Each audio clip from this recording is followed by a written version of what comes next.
So even before conception, we were very clear we were having a girl. And I knew that I needed a girl first to kind of ease me into it, because I have a pretty good idea of what kind of father I would be. So I needed a girl to kind of, slow me down and warm, and soften me up, if you will. So for me, raising my daughter, I came into fatherhood already with a certain maturity and certain understanding of male-female dynamics. And with a girl, all of that starts with the father. So I've always, since I literally pulled her out of my wife.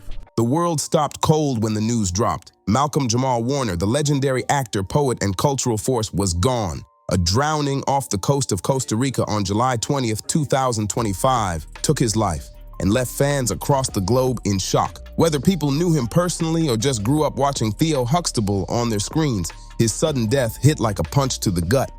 Social media blew up instantly with heartbreak and memories. His co-stars shared raw grief, and fans poured out stories of growing up watching him shift from sitcom fame to a respected, fearless voice in art and culture. It felt like everyone had something to say about Malcolm. Everyone except one, his wife. To most people, she was practically invisible. Malcolm never revealed her name, never walked red carpets with her, never made her part of the public spotlight. Their love lived in the shadows, on purpose. Together, they built a private world far away from flashing cameras, raising a child and holding on to a quiet, sacred kind of love. But after his sudden passing, she said nothing. No posts, no statements, no interviews, nothing. Until now. For the first time since Malcolm-Jamal Warner's death, his wife has finally spoken. Not for fame, not for headlines, but because, in her words, the silence started to hurt more than the truth. And what she shared, it wasn't about just that day on the beach. It was raw. It was real. It was about the life they built, the weight Malcolm carried, the things he feared, and the secrets he never told the world. Her voice shakes. Sometimes she goes quiet for long pauses, like she's lost in a storm of memories, trying to find her way out. But when she speaks, the story that spills out isn't just about grief. It's about love, sacrifice, and the real Malcolm-Jamal Warner, the man behind the fame. The world thought it knew him, but she knew the version nobody else ever saw. This is her truth, their story.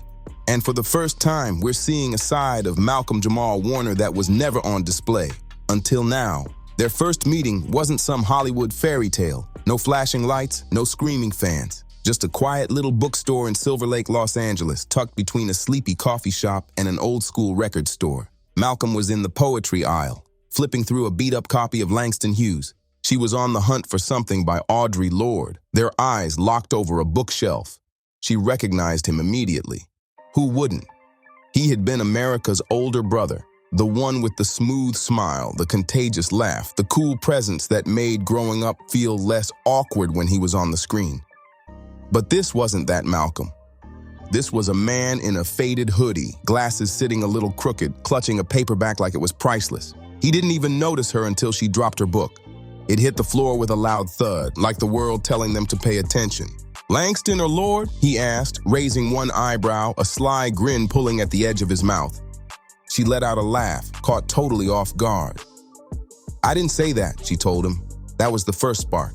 It was soft, quick, like a whisper floating in the back of your mind. But in that tiny moment, something took root. A connection was born, and neither of them even realized it. After that, the meetups weren't by chance anymore. First it was coffee, then strolls around Echo Park Lake. Malcolm spoke slow, with intention. There was a calm about him, but also this quiet weight, like he was carrying things he didn't let out often. She figured out fast that he didn't care for the whole celebrity scene. He didn't want to talk Emmys or red carpets. He wanted to dive deep into music, Black literature, healing, spirituality, the stuff that mattered to his soul. And when she talked, he really listened. Not the fake nodding kind. He was locked in. That alone felt like gold. Their love didn't need to be seen by the world. No flashy Instagram pics, no public hand-holding. He asked for privacy, not because he was hiding her, but because he cherished her. He once told her, hand in hand in the dim light of his home studio, This is the one part of my life the world doesn't get to touch." She got it, she respected it, and for years, they stayed off the radar. A few close friends knew, some family, but to the public, it was like she didn't exist. Interviewers would poke, ask him about love, marriage, kids, and he'd just smile, keep it vague, and switch the subject. "Some things aren't meant to be put on display," he'd say after interviews or public events, trying to reassure her. "Some things lose their magic when you explain them." So, they never did. They kept their love quiet, wrapped in silence, shadow, and sanctuary. To the outside world, Malcolm-Jamal Warner was cool, confident, well-spoken, a man who had survived the chaos of childhood fame and come out wiser. But behind the curtain, she saw something else, something even more beautiful, and sometimes more broken. At home, he was soft-spoken, deep in thought, and a little worn down. The industry had drained him in ways most people would never understand. He didn't talk much about the darkness, but every so often, usually late at night, pieces of it would come out. He spoke about betrayal, about being boxed in by roles, about how people wanted the TV version of him, not the real man.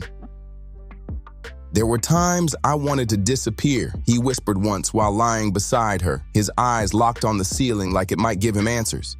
She never asked questions, she just listened. His home? It was his sanctuary, filled with the smell of incense, smooth jazz, poetry, stacks of books, and his beloved guitars. No trophies, no posters, nothing screaming celebrity, just vibes, just art, just soul. He was always writing, little notes on napkins, scraps of paper, notebooks scattered everywhere. Some of his most powerful words never saw the light of day. His biggest fear, being forgotten, not in headlines, but in meaning. "I want my daughter to know who I really was," he'd say, "not just who people thought I was." He was deeply spiritual. Every night he'd sit in silence, meditating. After tough days, he'd light sage and let the smoke clear the air.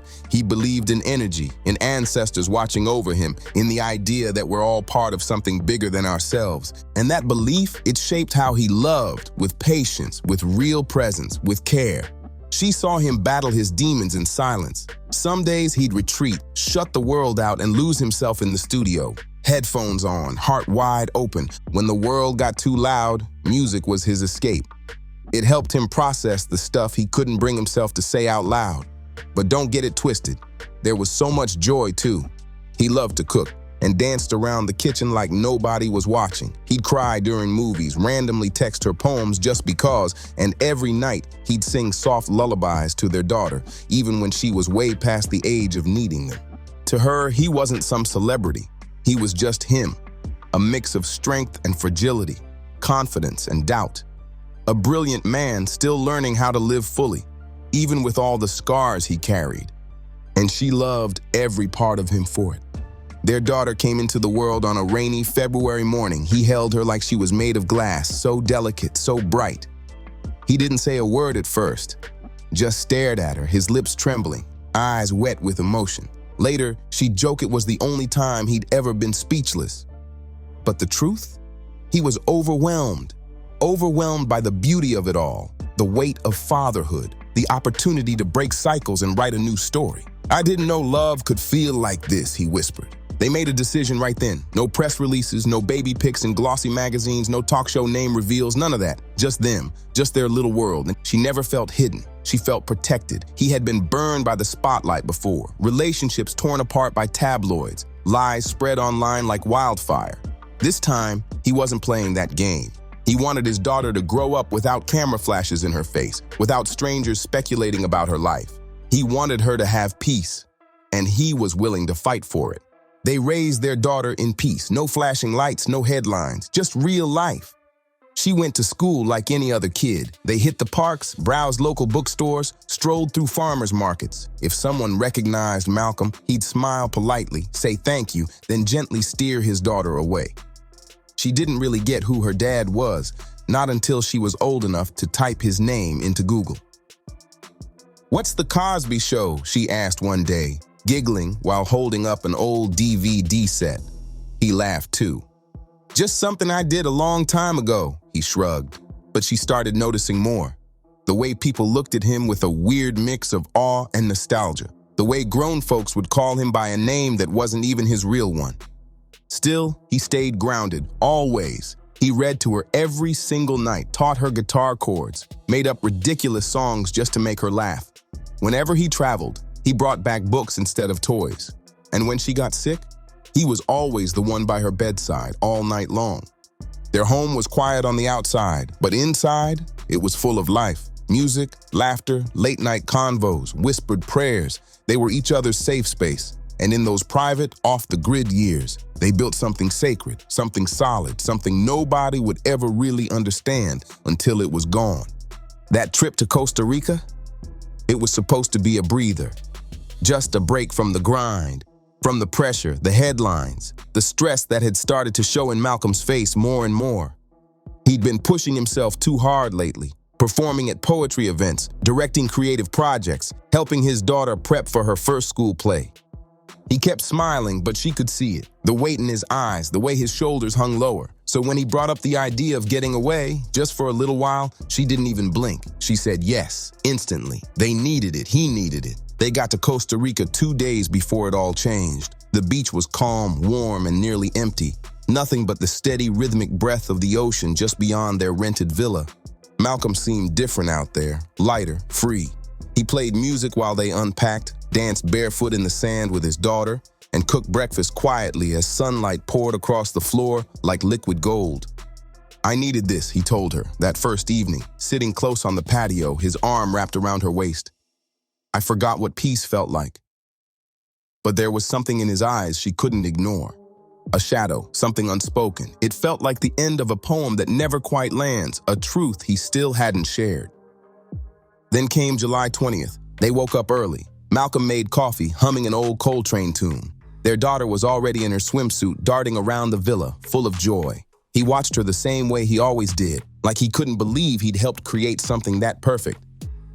Let's go down early, he said, before the sun gets too high.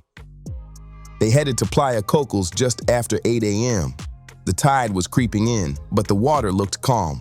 A few tourists were scattered around, some wading in, some laying out towels, others just walking along the wet shoreline. The breeze smelled like salt and hibiscus. She remembered how good he looked that morning, relaxed, barefoot in the sand, his skin glowing in the sun like warm bronze. He held their daughter's hand as they waded into the shallows. It was peaceful, safe. And then, everything changed. A scream, a strange shift in the waves, their daughter's laughter suddenly turning into a cry. Malcolm had only been a few feet out. He was always careful, always alert. But the ocean doesn't care. The current came fast, no warning, no sound. Later they'd say it was a riptide, strong, silent, hidden. One of those forces you don't see coming until it's too late.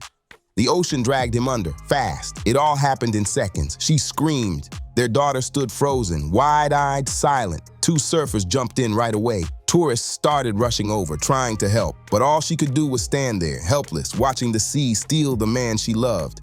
He came back, but only as a body, limpio, cold. Strangers carried him out of the water and laid him down on the sand. They started CPR immediately, and his eyes were shut. His chest didn't move. She dropped to her knees beside him, hands shaking, whispering his name like it was a lifeline. Like saying it enough could pull him back, but it didn't. A doctor who happened to be vacationing nearby tried everything. Then the Red Cross responders took over. Nearly an hour passed. His pulse never came back. His breath never returned. And in that moment, she felt herself break in two. That was it. The second everything shifted. The second her world cracked forever. There's one thing she never told the authorities, not because she was hiding something, and definitely not to mislead anyone. It just didn't feel real at the time. It felt like a dream, or some cruel trick of the mind, born from shock, pain, and disbelief. But now, sitting alone in the quiet stillness of their home, she remembers it clearly. Just before he stepped into the water, just before it all went wrong, he paused. He looked back at her, not just a glance.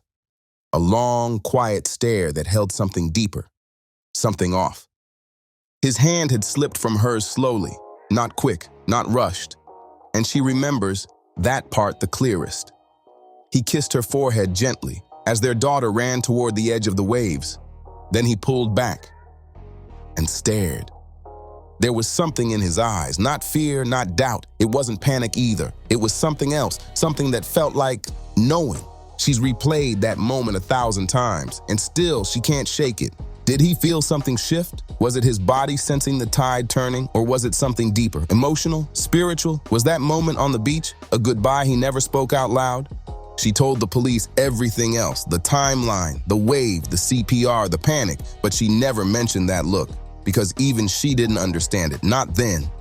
It was just pain at first, sharp and confusing. Only later did it start to feel like something more. And there's one more thing she never said, not to police, not to anyone. The night before he died, he couldn't sleep. Around 3 a.m., she woke up and found him outside under the moonlight, sitting alone with a journal in his lap.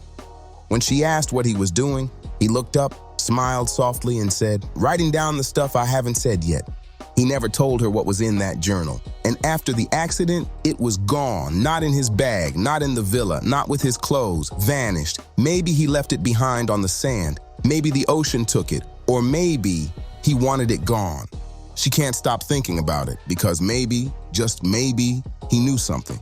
Maybe he was trying to say goodbye without saying goodbye.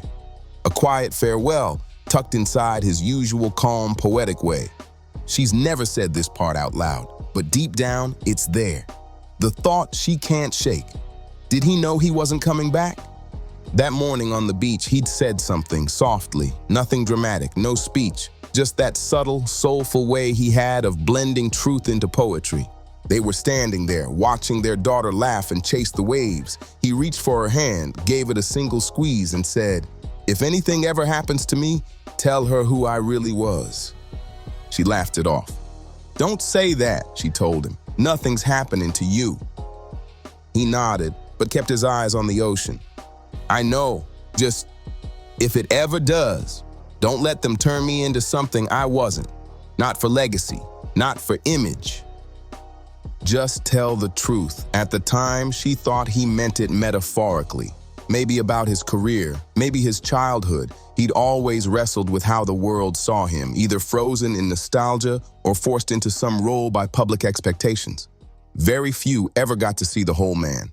But now, that sentence won't stop echoing in her mind. If anything ever happens to me, tell her who I really was. He never said goodbye, never said, "I love you." He didn't have to. She already knew. What he gave her instead was a mission, a quiet, heavy request. In that moment, she hadn't fully understood it. But standing over his lifeless body on the sand, clutching their daughter while responders packed up their gear, it all became clear. He wanted her to speak for him, for the version of Malcolm-Jamal Warner the world never got to meet. There were parts of him he never shared, not in interviews, not during red carpets, not even with people who'd known him for years. But she knew. She saw it in the little things, the quiet pauses at dinner, the far-off look in his eyes while strumming a guitar. His hands would keep moving, but his mind, it was somewhere else entirely. There were nights he'd lie next to her, eyes locked on the ceiling, holding back something heavy. Not sadness in the way people imagine. He still functioned. He still laughed. He still loved hard. But deep inside, there was a constant ache, something that never quite settled, something unfinished. It wasn't drama. It wasn't self-pity. It was just real, a weight that clung to him no matter how much light he brought into the room. And now she realizes he needed someone to carry that truth for him. Not a perfect story, not a polished legacy, just truth. He used to say he felt like two different people. There was the Malcolm everyone remembered, Theo, the cheerful, witty kid with a bright future. And then there was the man he had grown into, more complex, heavier, fully aware of how fragile life really is. "There's this version of me people want," he once told her. "And then there's who I really am. And I'm not sure they'd like the real version as much." That weight, he carried it for decades. Being seen, but never fully understood. Being praised, but not always respected. He fought hard for roles that showed his depth. Characters that broke out of the 80s sitcom box. A few came his way, but many didn't. And beneath all that professional frustration, there was something deeper, something quieter. He never announced it publicly, but in the year leading up to his death, something had changed. He was dealing with chest tightness, on and off. He brushed it off as stress or just getting older. Blamed it on exhaustion. He didn't want doctors, didn't want tests, no fuss, no headlines. She begged him to see someone. Over and over, he'd promise, then change the subject. Whether it was pride, fear, or not wanting to look vulnerable, even around the people closest to him, he stayed quiet. He kept smiling, told her he felt fine, hid the pain, pushed through it. After he passed, she asked the Costa Rican authorities about the autopsy, the official cause, asphyxiation by submersion, drowning. But the doctors also noted something else, an irregular heart rhythm. It wasn't conclusive, nothing solid enough to call it the cause, but it was there, a quiet detail, one that made her wonder. Maybe it wasn't just the ocean, maybe something inside had already started to give out, and he just never said a word. She couldn't stop asking herself, did something happen before the wave? Did his body give out before the ocean ever touched him? She would never really know, but what she did know, what she'd always known, was that he was carrying more than he ever let on. Secrets, quiet ones, soft ones, heavy ones. And now, she was the only one left who could tell the truth. Once his body was flown back home, everything turned into chaos. Non-stop phone calls, reporters circling, producers asking for sound bites, old co-stars reaching out for tribute quotes, friends dropping off flowers, telling stories, spilling their grief. It all just blurred into static. For 10 straight days, she didn't hear any of it. She didn't leave their bedroom, just curled up under the covers, wrapped in one of his sweatshirts, still holding on to his scent before it faded. Their daughter stayed with family, far from the noise, far from the cameras already lined up outside their gate, trying to turn their heartbreak into a headline. She didn't cry, she didn't speak. Grief sat heavy on her chest, not dramatic, not loud, but crushing. She spent hours just watching old videos of him on her phone, clips of him laughing through interviews, reciting spoken word, rocking their baby girl to sleep. None of it felt real. It was like watching a ghost you didn't realize had already slipped away, and still people expected her to speak, to step forward, to give the world its closure. They thought she'd release a polished statement or show up on a talk show with perfect makeup and clean answers. But she wasn't ready for any of that, not even close. But she didn't owe the world anything. And Malcolm, he hated the circus. He had spent his whole life trying to protect peace, not perform for an audience. So she vanished. No interviews, no tribute specials, no media statements. She shut it all down, turned off her phone, locked the gate, and sank into silence. Malcolm had loved deeply, and what she mourned wasn't the version of him the world lost. It was hers. The man who scribbled love notes on sticky pads and left them on the bathroom mirror. The man who did wild character voices for every bedtime story just to make their daughter laugh. The man who treated making scrambled eggs like a sacred ritual. The world cried over a legend, but she was grieving her entire life. The moment it happened caught her off guard. It was late, around 3 a.m. The house was dark. Her daughter had finally fallen asleep, curled up small in the middle of the bed they used to share. The silence was heavy, familiar. Her grief had dulled into something cold and numb, like a scar she'd stopped noticing. She hadn't meant to open it. She was just reaching for a phone charger in the nightstand when her fingers brushed the edge of a wooden box. Malcolm's box, the one he always kept there. He used to joke about it, called it his vault, said it held all his deepest thoughts. She'd never opened it, not once. But that night, something told her to lift the lid. Inside, it was chaos, but his kind of chaos. Folded notes, torn scraps, scribbled lyrics, pieces of journals that had been ripped out and rewritten. Some of it was messy, some of it was poetry. Some of it read like secrets whispered to paper in the middle of the night. And right in the center of it all was a letter. The envelope was simple, just 3 words written on it. For you. Her breath caught. Hands shaking, she unfolded the letter slowly. The ink was smudged in places like he'd written it fast, maybe even through tears. And the words hit her like a wave. I don't know when you'll read this. Maybe soon, maybe never. Maybe something happens and I'm gone. But I needed to say it somewhere, just in case I never get the chance. You are the only truth I've ever known. You gave me peace when I was tired of pretending. You gave me a family when I'd forgotten how to belong. You gave me space to be imperfect and still be enough. If I go before you, don't protect me with silence. Tell the world who I really was, even the parts that weren't pretty, even the ones I tried to hide. Because if I'm remembered at all, I want it to be real. That's when she finally broke. She cried harder than she had since the day he died. A raw, breathless sob, that tore through her chest like it had been waiting to erupt. And in that moment, she knew it was time. Not because the media wanted an exclusive, not because the world needed closure, but because Malcolm asked her to, because silence wasn't sacred anymore. It had become a cage. When she finally sat down to speak, it wasn't for TV. No cameras, no lights, just a single voice recorder blinking red beside her on the table, waiting, patient, as if it knew how long this moment had been coming. She didn't write anything down, didn't rehearse. She just hit record and let it all out. Her voice cracked immediately. "People think they knew him," she began. And maybe, in some ways, they did. He was all those things they say: kind, brilliant, thoughtful. But he was also scared and tired and carrying a weight this world never gave him a place to put down. She paused, sometimes for seconds, sometimes for whole minutes. But when she spoke again, the truth came pouring out, raw, real, and finally free. She spoke about his fears, the ones he never admitted to anyone else. Fears of growing older, of being forgotten, of being misunderstood. She revealed that he had written goodbye letters before, not out of any desire to disappear, but because he believed people should get their flowers while they're still here to feel them. She shared the parts of him no one ever saw, the self-doubt, the roles he turned down because they felt fake, forced, or empty. The night he cried after watching their daughter's school performance, not just out of pride, but fear. Fear he might not be around long enough to see her bloom. She opened up about the health issues he kept quiet, the tightness in his chest, the shortness of breath, how he avoided doctors, even when it got worse, how he once looked her dead in the eye and said, "I don't want to find out something I can't fix."